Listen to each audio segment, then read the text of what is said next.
Ang ikalimang haligi ng pananampalataya ay ang paniniwala sa araw ng paghuhukom. Naniniwala tayo na ang buhay na ito ay maikli at pansamantala.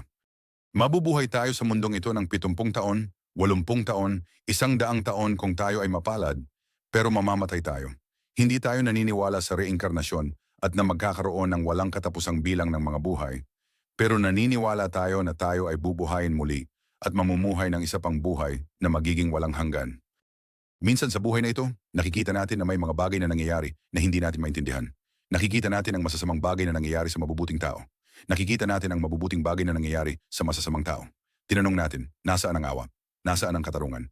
Pero naniniwala tayo na ang awa at katarungan ni Allah ay mananaig sa kabilang buhay.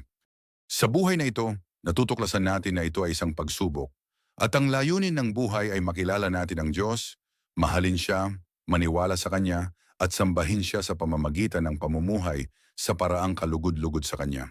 Ang pamumuhay sa ganitong paraan ay magdadala sa atin ng kaligayahan at tagumpay sa buhay na ito at magdadala sa atin ng tunay na tagumpay at walang hanggang kaligayahan sa kabilang buhay. Naniniwala kami na ang araw ng paghuhukom ay isang araw kung saan pananagutin ang mga tao para sa kanilang ginawa. At ang mga nagkasala sa iba, kung hindi sila mapatawad, ay parurusahan para sa kanilang mga kasalanan. At ang mga gumawa ng mabuti, kahit hindi ito napansin ng mga tao sa buhay na ito, sila ay gagantimpalaan at babayaran para sa kabutihang ginawa nila. Ngayon, may ilang tao na magsasabi na sa Islam, masyado kayong nakatuon sa paggawa ng mabubuting gawa at mabubuting aksyon at na makakamit ninyo ang gantimpala para sa mga mabubuting aksyon na iyon. Sinasabi namin oo. Ito ang kalikasan na nilikha ni Allah para sa sangkatauhan at ito ang nagtutulak sa mga tao. Kapag alam nila na may gantimpala para sa mabuting ginagawa nila, sila ay nagsusumikap. Kapag alam nila na may parusa at mawawalan sila ng isang bagay kapag sila ay pabaya, hindi sila magiging pabaya. Ganito ang ating mga sistema ng paaralan. Ganito rin ang ating sistema ng trabaho. Ganito gumagana ang buong buhay natin. Kahit na parusa para sa krimen at ang paraan ng pamamalakad ng ating mga gobyerno at iba pa. Kaya alam natin na ito ay isang motibasyon, pero siyempre, ang pinakahuling motibasyon ay dapat ang pagmamahal sa Allah.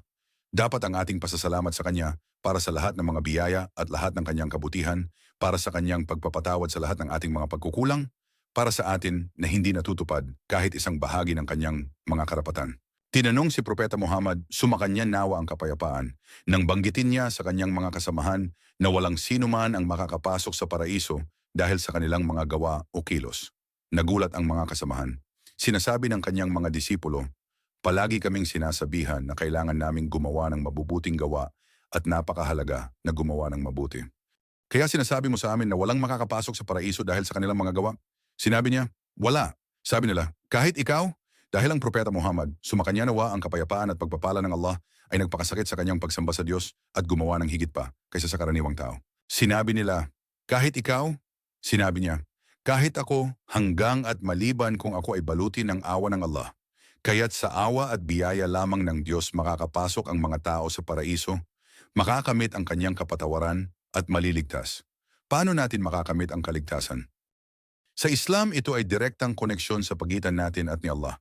Walang tagapamagitan. Hindi natin kailangan ng pari o klerigo o sinuman para patawarin ang ating mga kasalanan o hindi natin sila kailangan para sila ang magpatawad sa atin. Sa halip, lumalapit tayo kay Allah sa taos-pusong pagsisisi. Ang Propeta Muhammad, sumakanya nawa ang kapayapaan, ay nagpaalam sa atin na lahat ng anak ni Adan ay makasalanan at ang pinakamabuti sa kanila ay ang mga nagsisisi sa Diyos. Kaya't palagi tayong kabilang sa mga humihingi ng tawad kay Allah at tumatanggap ng ating pagsisisi. Ipinaalam sa atin ni Allah na ang mga naniniwala sa Kanya at ginagawa ang kanilang makakaya upang maging mabuti at gumawa ng mabuti. Kung gayon patatawarin sila ni Allah sa kanilang mga kasalanan at gagantimpalaan sila ng walang hanggang buhay sa paraiso. Ngunit ang mga tumatanggi kay Allah sa pamamagitan ng hindi paniniwala sa Kanya o tumatangging magpasakop sa Kanya at sumamba sa Kanya at sundin ang Kanyang daan, ipinangako ni Allah na sila ay mananatili sa impyerno magpakailanman